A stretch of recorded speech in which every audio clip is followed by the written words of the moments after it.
Northwest Florida. The blizzard 2025. I know, all my friends out north, it's not a blizzard, but for us, it is. I've never seen this much snow here.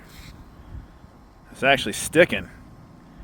Hopefully we get enough snow on the ground I can come out later and build a little midget snowman. That'd be great. But yeah, this is Florida 2025. It's gonna be a crazy year.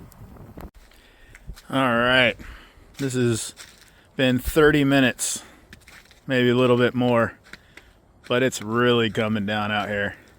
Again, I know my northern friends would say this is nothing, but we live in Northwest Florida.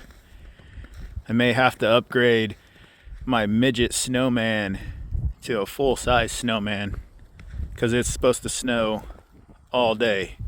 This is awesome.